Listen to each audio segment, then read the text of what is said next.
Assalamualaikum warahmatullahi wabarakatuh. Nah, Ikhwah teman-teman semua, baik yang offline ataupun yang online saat ini.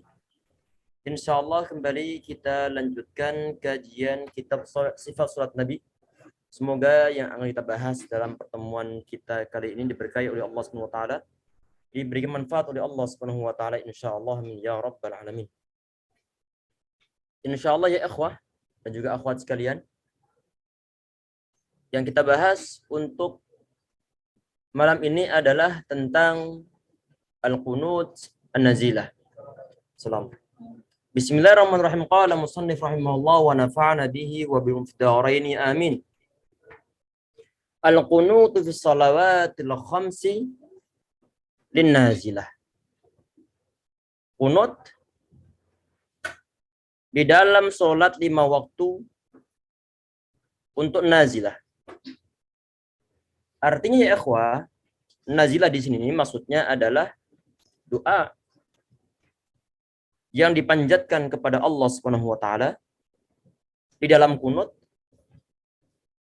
karena faktor mungkin bencana, mungkin musibah besar yang menimpa kaum muslim pada umumnya, agar Allah Subhanahu wa taala mengangkat ataupun menghilangkan ujian tersebut dari kaum muslimin. Sebelum kita bahas paragraf demi paragraf ya ikhwah, di sini para ulama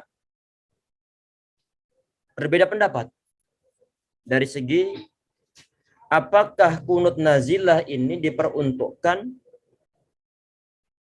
tentang musibah pembunuhan terhadap kaum muslimin ataukah juga berupa bencana pada umumnya, misalkan tentang adanya wabah corona. Di sini khilaf di antara ataupun terjadi suatu ikhtilaf di antara para ulama.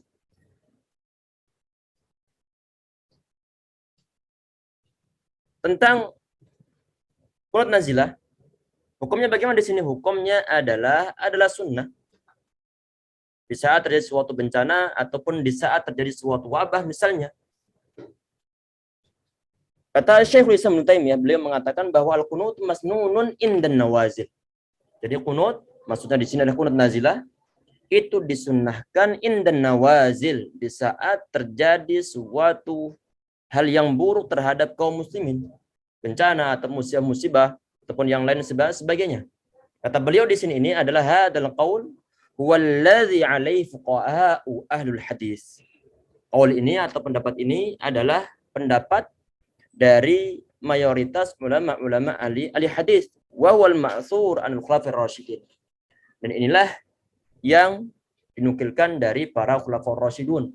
Artinya bahwa para khulafur rasyidun di zaman mereka, di saat terjadi suatu bencana alam, di saat terjadi suatu wabah ataupun yang lain sebagainya, di saat terjadi suatu perangan, maka bagaimana? Maka mereka melaksanakan suatu qunut yang disebut sebagai al-qunutun nazilah, qunut nazilah.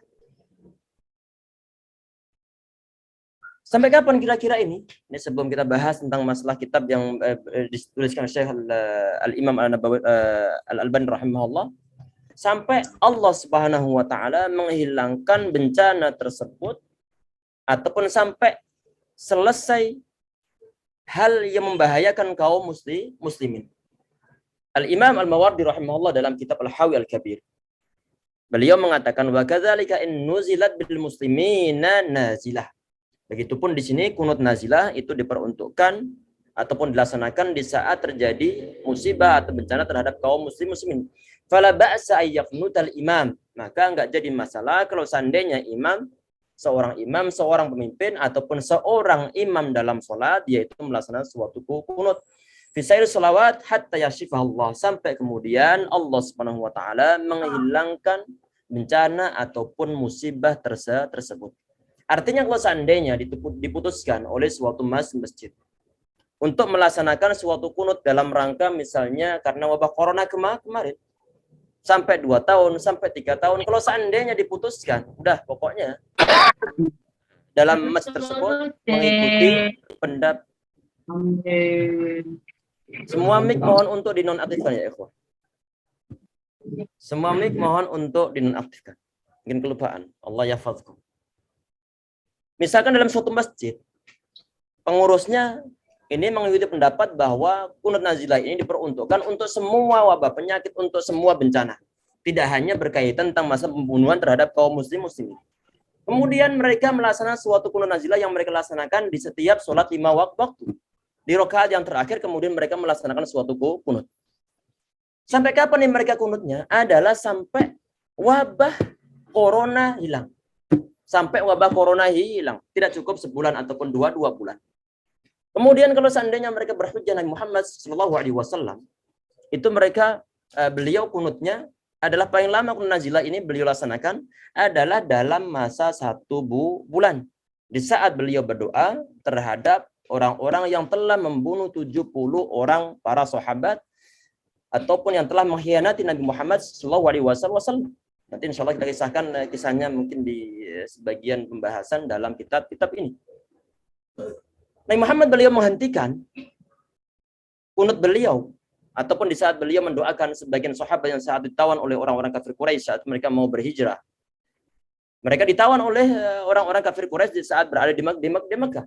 Nabi Muhammad beliau mendoakan agar orang yang ditawan oleh orang-orang kafir Quraisy dibebaskan oleh Allah Subhanahu wa taala, terbebas dari kekangan ataupun tawanan orang-orang kafir Quraisy.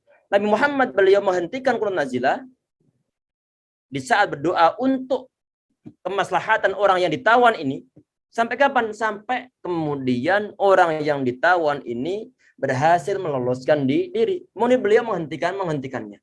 Artinya di sini ya ikhwas sekalian, sebagian ulama mengatakan kalau seandainya suatu masjid itu melaksanakan suatu kunut, diputuskan melaksanakan suatu kunut nazilah, maka silahkan untuk melaksanakan sampai kapan? Sampai bencana yang dikhawatirkan ataupun wabah yang dikhawatirkan ataupun sesuatu membahayakan sampai hilang. Tapi kalau seandainya suatu waktu dihentikan maka tidak jadi masalah.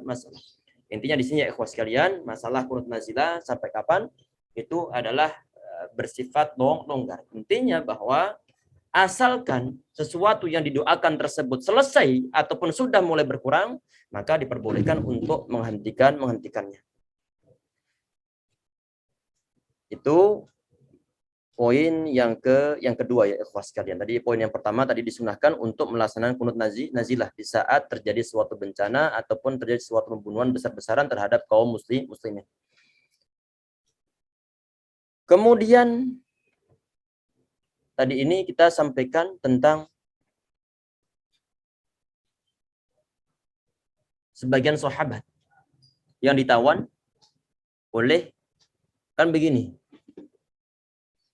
Di zaman Rasulullah, di zaman para sahabat, di saat tekanan kian besar terhadap kaum muslimin, saat sebelum berhijrah ini, tekanan tidak hanya dirasakan oleh Rasulullah, tetapi dirasakan khususnya oleh kaum muslimin pada zaman para sahabat, khususnya sahabat-sahabat yang mereka sebagian di antara mereka adalah orang-orang yang lemah. Sebagian besar di antara mereka, ataupun mungkin sebagian di antara mereka adalah orang yang miskin, sebagian di antara mereka adalah sebagian budak. Mereka ditekan habis-habisan oleh bosnya ataupun oleh tuannya. Sehingga kemudian Muhammad SAW mendapatkan suatu wahyu Allah SWT agar kaum muslimin mereka berhijrah.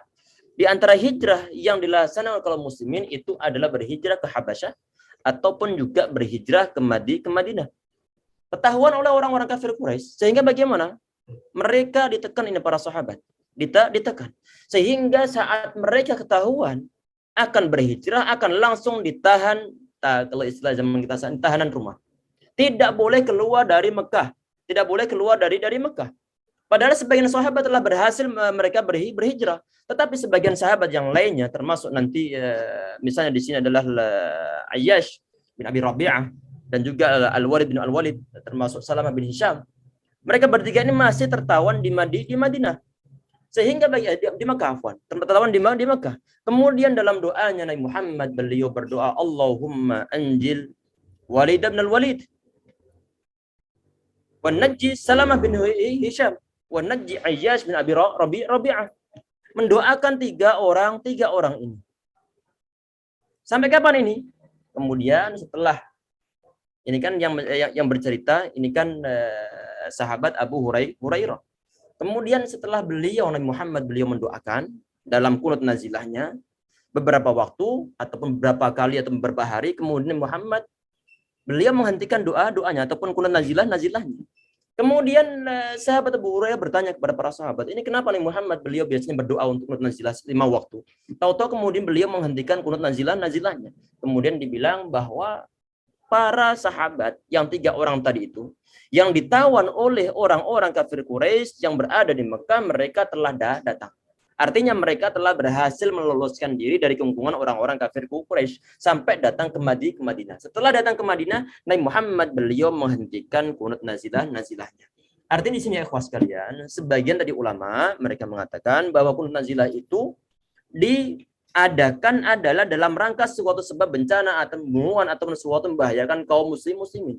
Kalau sebabnya hilang, maka udah berhenti kunut nazilahnya. Insyaallah ya, karena hukum itu berjalan sesuai dengan alasan-alasannya. Al-hukmu yaduru ma'illatihi wujudan wa adama. Jadi hukum itu berkutat ataupun berputar sebagaimana illah ataupun alasannya, baik ada ataupun tidak adanya. Kalau sebabnya itu ada, maka hukum yang berkaitan dengan nazilah ada dilaksanakan. Kalau seandainya sebabnya yang berupa bencana telah sirna, maka kesunahan nazilah maka perlu untuk dihentikan. Ini poin tadi, poin yang kedua ya ikhwas sekalian. Kemudian poin yang ketiga sekarang ini adalah tentang masalah doa kunut nazilah. Tidak ada doa secara khusus, tetapi dianjurkan untuk mengikuti bahasa yang digunakan oleh Rasulullah SAW. Tinggal nanti mengganti poin siapa yang didoakan ataupun tentang masalah doa terhadap orang zalim didoakan agar mendapat suatu kecelakaan. Tapi di sini para ulama mengatakan bahwa tidak ada doa secara khusus yang dipanjatkan terhadap Allah Subhanahu wa taala di saat melaksanakan suatu kunut nazilah. Kemudian yang poin yang ada langsung kita bacakan kitabnya ya ikhwas sekalian. Tadi itu ada pendahuluan, nanti sebagian pembahasan nanti ada di poin-poin yang nanti insyaallah kita bahas dalam kitab ini. Bismillah, tes ya ikhwah yang online insyaallah jelas. Ya. Allah ibarik. Bismillah. Kita bacakan kitabnya insyaallah.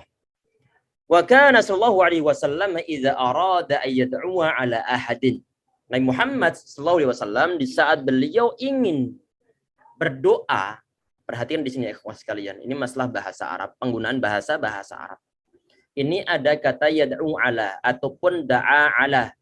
Ada setelahnya adalah yad'u li. Itu yad'u li sama yad'u'a ala.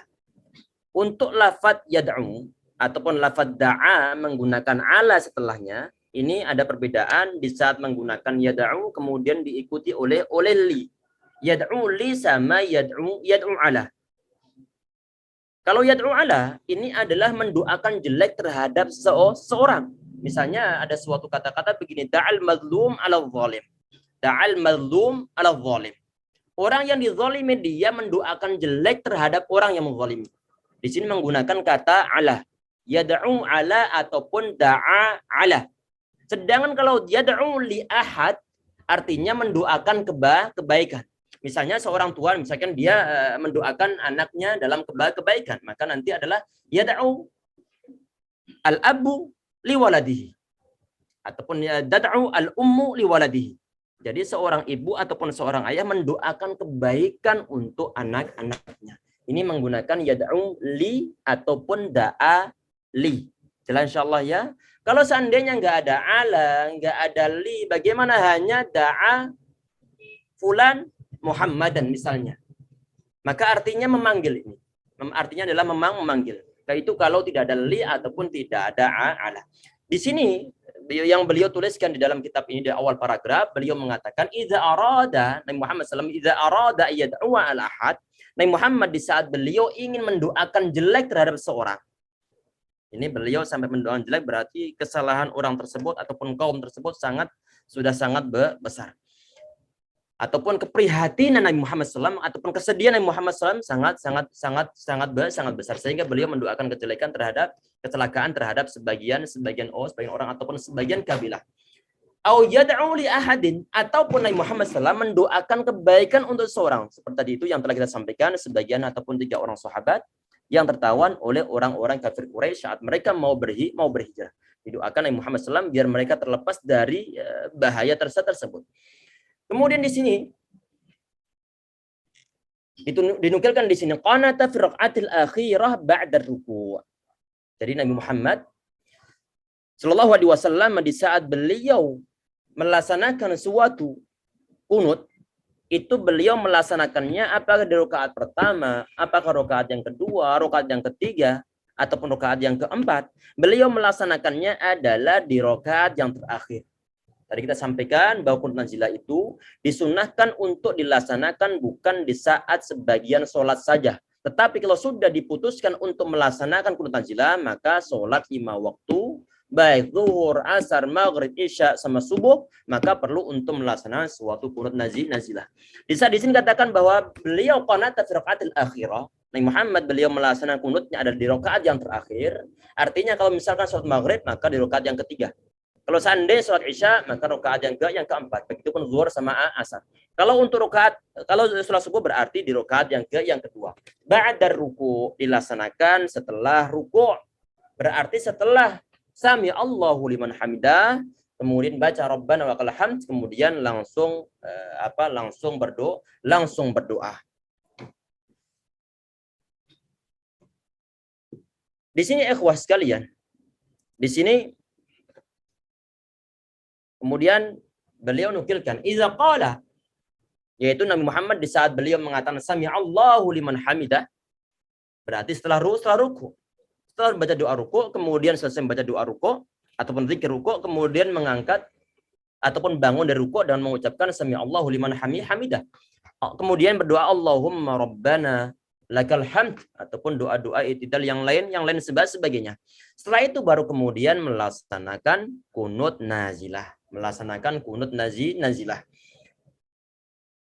Apakah diperbolehkan kalau seandainya melaksanakan suatu kunut nazilah sebelum ruku? Artinya misalnya ada sebagian imam yang sholat. Setelah dia membaca doa pilihan ataupun baca surat pilihan setelah Al-Fatihah, sebelum dia ruku dia langsung mengangkat tangannya. Allahumma hdina, ataupun doa-doa kunut yang lain doa kunut nazilah khususnya.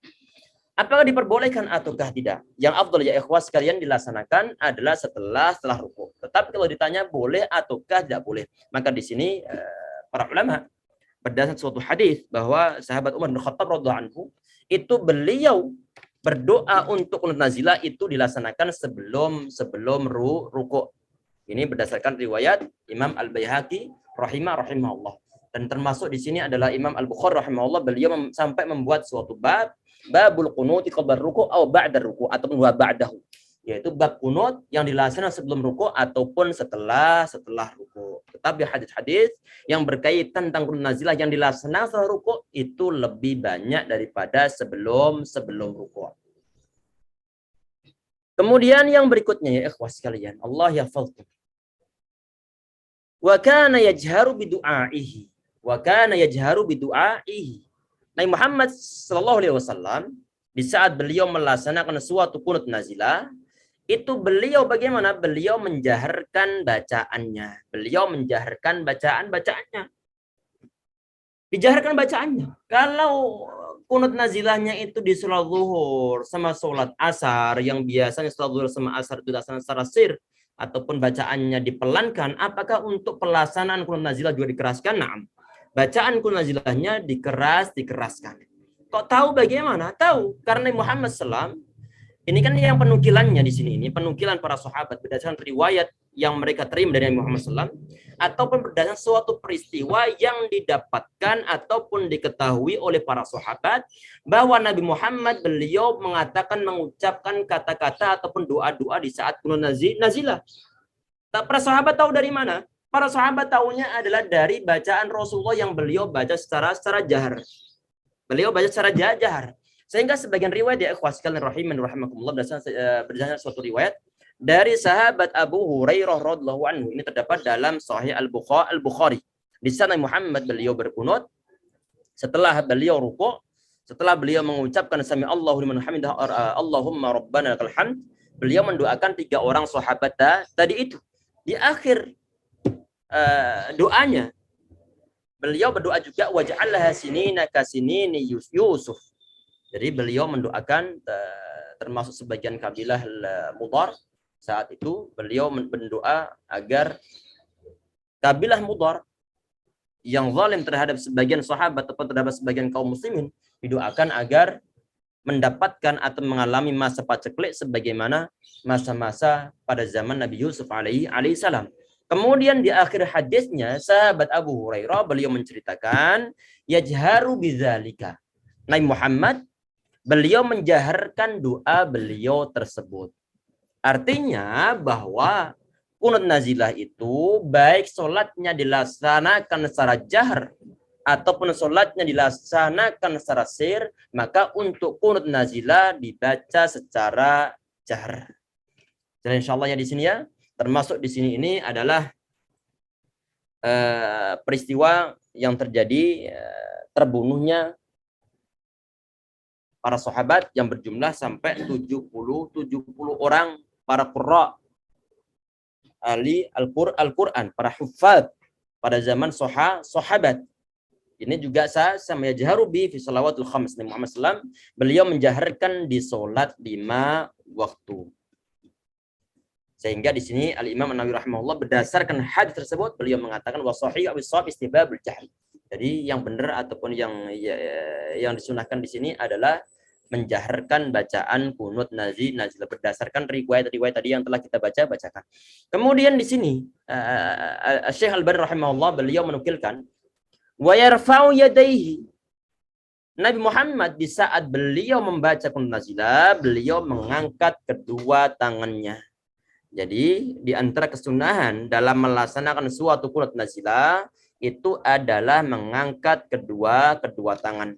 Dan itulah yang dilaksanakan oleh Rasulullah Shallallahu Alaihi Wasallam. Tadi itu di saat beliau bersedih karena 70 orang sahabat dibunuh oleh orang-orang Najd saat itu, maka sedih Nabi Muhammad SAW beliau sangat besar kesedihannya. Ini terjadi pada di tahun keempat Hijriah, sangat sedih.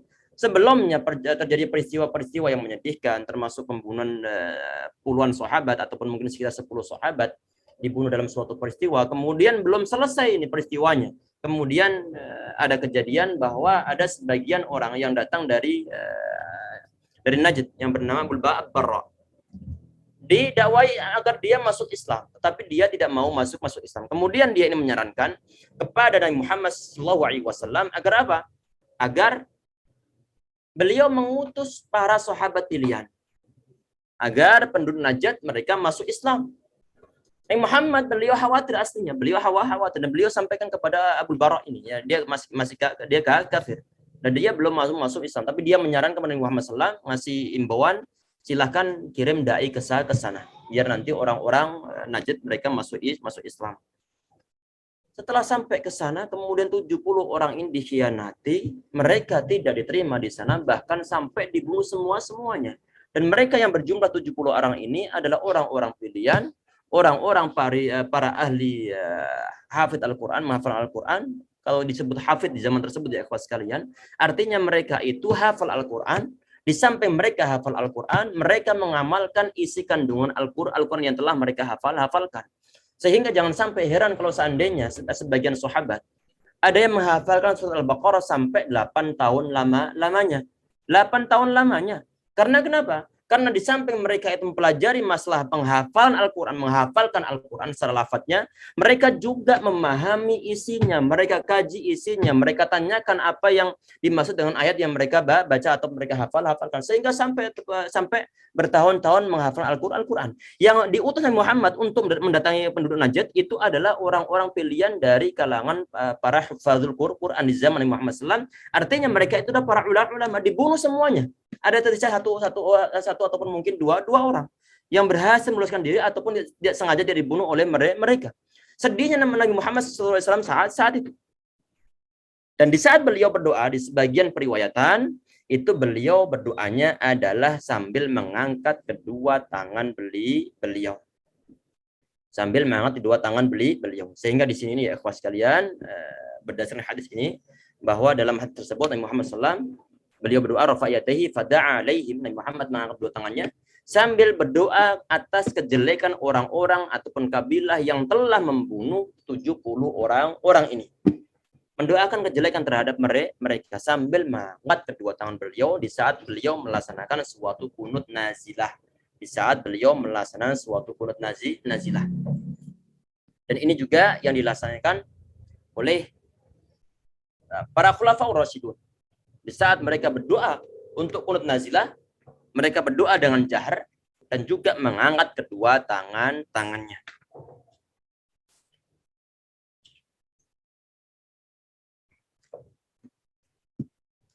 Kalau muncul suatu pertanyaan, Ustadz, yang Ana lihat sebagian kaum muslimin di saat mereka itu melaksanakan suatu kunut, habis kunut kemudian mereka itu mengusapkan tangan ke mukanya. Ini hukumnya bagaimana? Ana sekedar menukilkan ya ikhwas sekalian sebagian penukilan dari para ulama. Tentunya di sini ini ada ikhtilaf, perbedaan pendapat dari kalangan para ulama. Ana menukilkan di sini ini. Kata mereka termasuk disampaikan oleh Al-Imam Al-Baihaqi rahimahullah bahwa aku nggak apa-apa ya buka kerudung kan. Halo, mik. Kelihatan kan? Iya. Ya, ikhwah. Allah yubarik fiik. Telurnya habis sayang. Nih, minum. Minum. Mic-nya. Makanan. Allah yubarik fiik. Omong.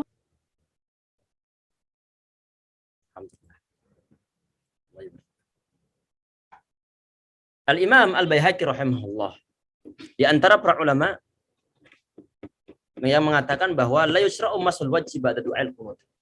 Tidak disyariahkan mengusap muka setelah doa kunut. Karena kenapa? Li'anna ma warada fil mashi dha'ifun la yuhtajju bih. Karena hadis yang berkaitan tentang mengusap muka setelah berdoa kunut itu adalah dhaif. Ataupun lebih kena lengkapnya begini ya ikhwas sekalian. Ana bacakan nukilannya.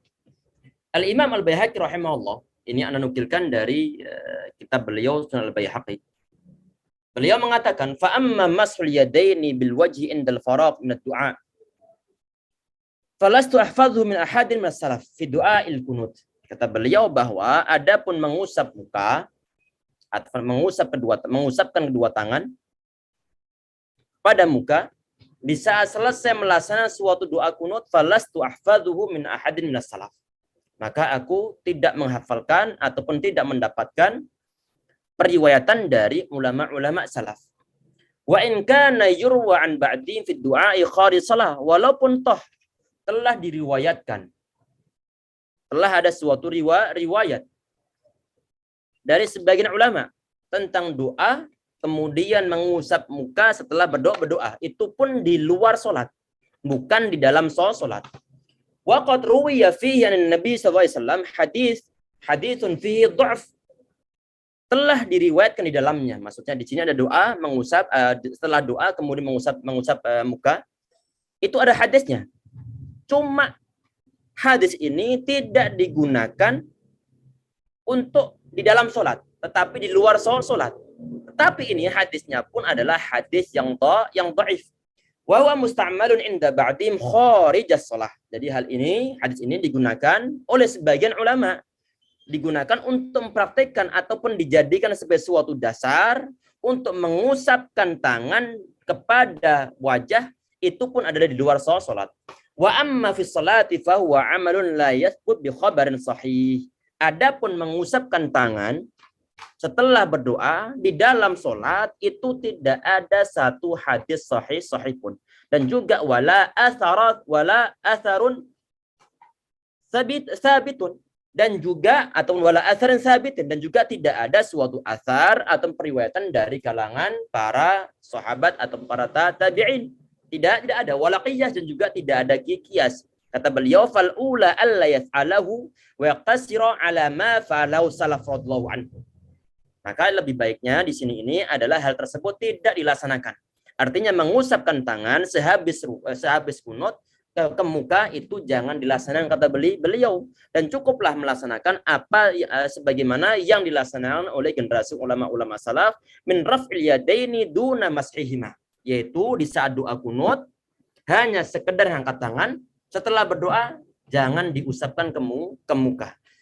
Fi sholati wabillahi taufik. Ini disampaikan oleh beliau dalam kitab Sunan Al-Baihaqi rahimahullah. Kemudian Al-Imam Ibnu Taimiyah rahimahullah, beliau mengatakan wa amma mashuhu wajhahu biyadai falaysa anhu sallallahu alaihi wasallam fihi illa hadithun aw hadithani la yaqumu bihima hujjah. Ini tentang masalah mengusap kedua tangan ke dalam muka untuk doa pada umumnya. Untuk doa pada umumnya, yaitu yang di luar sholat, ini hanya terdapat 1 ataupun 2 hadis. Ini disampaikan oleh Syekhul Islam Ibnu Taimiyah. Itu pun hadisnya bermasalah, artinya hadisnya adalah hadis yang dhaif. Kemudian Al-Imam An-Nawawi rahimahullah, Anda nukilkan juga di sini perkataan Al-Imam An-Nawawi rahimahullah di saat beliau membahas masalah mengusap muka. Di saat ini beliau bermadzhab Asy-Syafi'i. Walaupun di kalangan ulama-ulama Syafi'iyah di sini juga pun mereka ada ikhtilaf ataupun perbedaan pendapat dari kalangan ulama-ulama Syafi'iyah sendiri. Termasuk yang mensunahkan mengusapkan tangan ataupun yang memfatwakan untuk mengusapkan tangan berdasarkan suatu hadis itu adalah Al-Imam Ibnu Hajar Asqalani. Itu pun setelah doa tetapi di luar salat, bukan doa di dalam salat. Karena beliau menganggap bahwa hadis-hadis walaupun di situ adalah hadis-hadis yang dhaif, tetapi di saat bersatu dan banyak yang menguatkan maka naik level menuju hadis yang hasan. Ini adalah fatwa dari Imam Ibnu Hajar Asqalani. Kita sekarang perhatikan apa yang disampaikan oleh Al-Imam An-Nawawi rahimahullah, Asy-Syafi'i rahimahullah. Perhatikan di sini ini saat beliau membahas masalah mengusapkan tangan ke dalam muka di saat habis kunut. Kita perhatiin di sini ini, annahu istahabu wa dzakara jama'atun al-muhaffiqaha alladziina qalu bidzalika faqala wa mimman qata'a bihi al-qadi Abu Thayyib aw Syekh Muhammad Al-Juwaini wa Ibnu Sabbah wal Mutawalli wa Syekh Nasr fi kutubi wal Ghazali fi Sahibul Bayan. Di sini sebagian ulama dalam mazhab Syafi'i itu menganjurkan untuk mengusapkan tangan. Tetapi sebagian yang lainnya, kata Imam Nawawi rahimahullah di sini menurut kaul yang kedua, pendapat yang kedua dalam mazhab Syafi'i. Dan ini yang kata Imam An-Nawawi rahimahullah ini pendapat yang benar. La yamsahu, tidak perlu mengusapnya, wa hadza huwas sahih. Kata beliau, inilah kaul ataupun pendapat yang sahih. Ini juga yang disahihkan oleh Imam Al-Baihaqi, termasuk Imam Ar-Rafi'i rahimahullah, dan juga sebagian ulama-ulama dalam mazhab Asy-Syafi'i. Ini yang dinukilkan atau dituliskan oleh Imam An-Nawawi rahimahullah dalam kitab Al-Majmu' dan juga kitab Rawdatul Talibin. Insyaallah gamblang di sini ya ikhwah sekalian. Kemudian yang berikutnya disampaikan oleh ataupun dituliskan oleh Syekh Al-Albani rahimahullah di dalam paragraf yang terakhir di dalam paragraf ini. Wa yu'minu man khalfahu. Dan orang-orang yang berada di belakang Nabi Muhammad di saat Nabi Muhammad beliau berdoa untuk kunut, mereka mengamininya.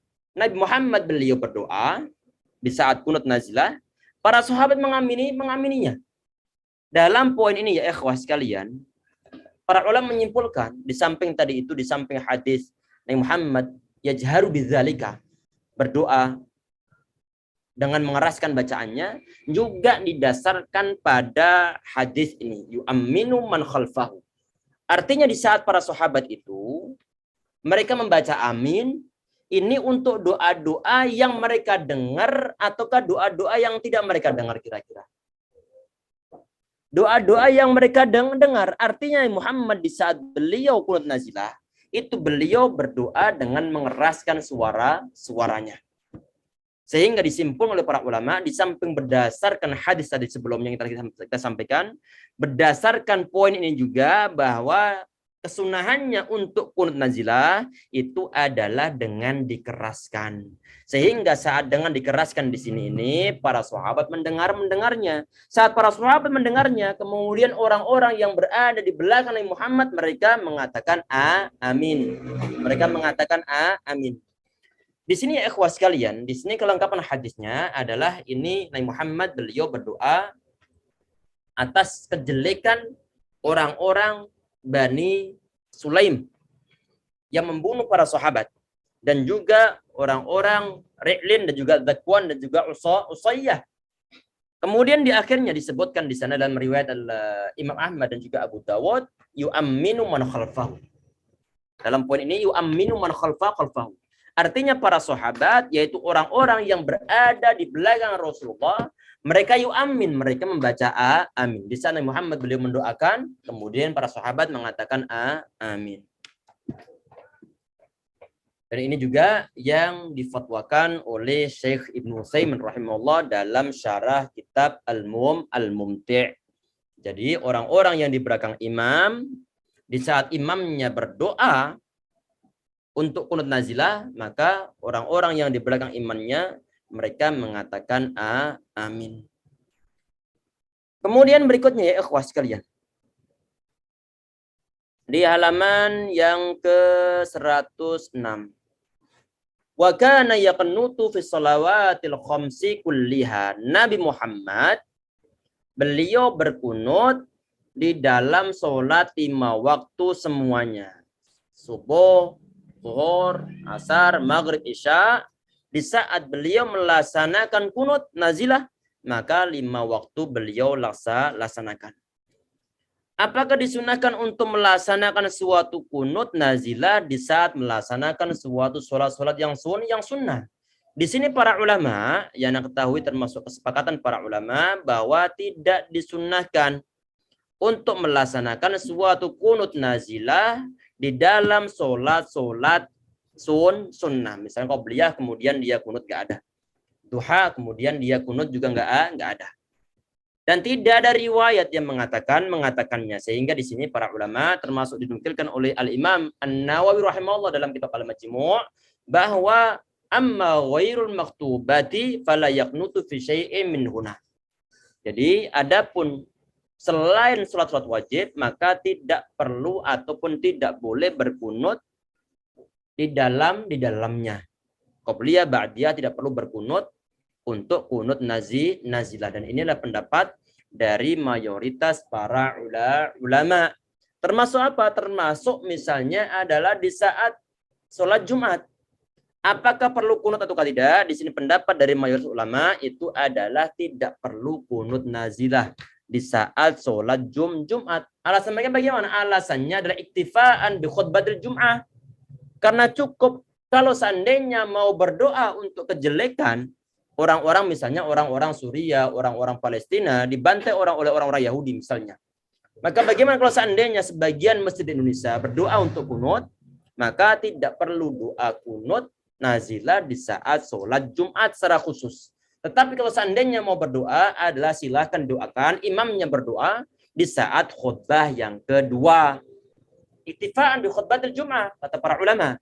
Cukup berdoa untuk kebaikan mereka di saat khutbah sholat Jumat. Dan tidak ada satu riwayat pun yang mana Nabi Muhammad beliau berkunut di saat beliau melaksanakan sholat Jumat.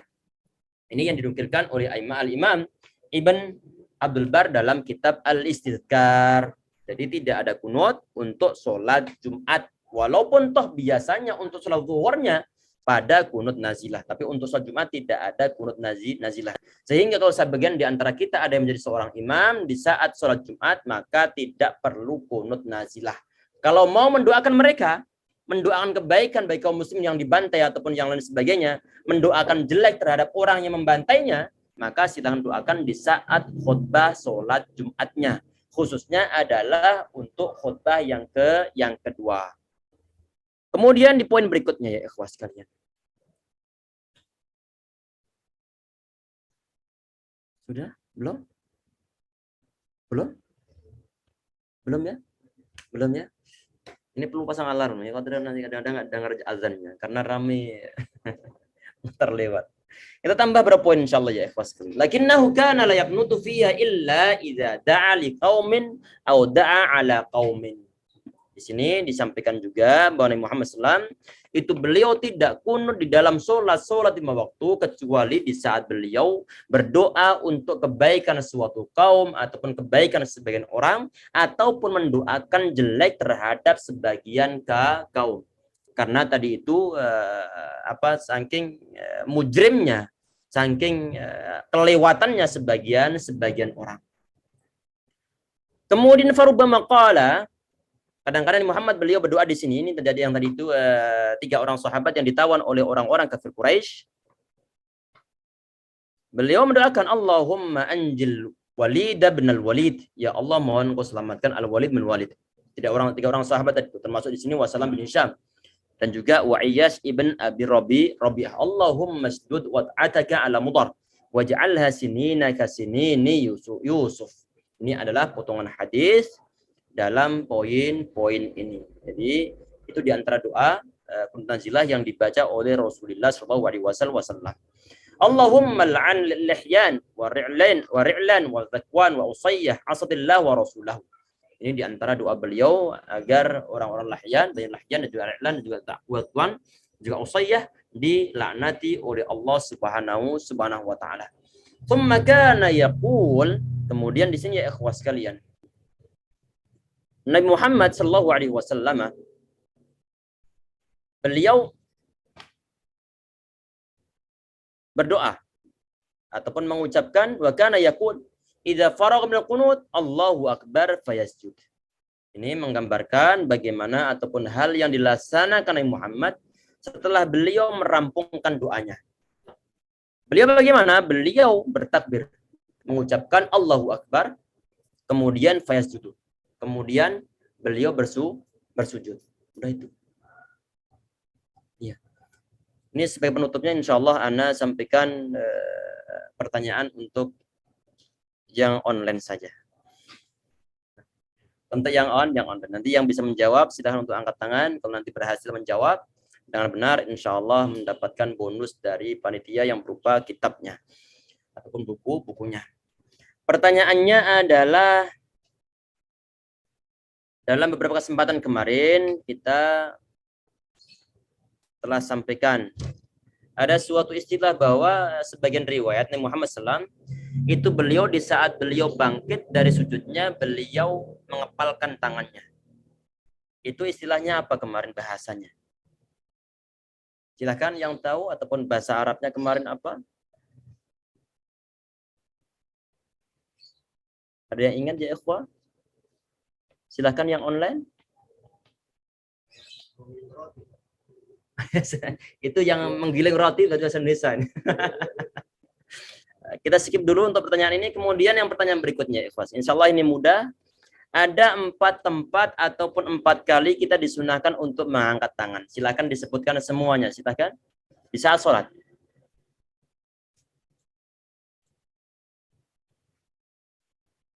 Silakan. Ini insya Allah tahu semuanya ini. Monggo.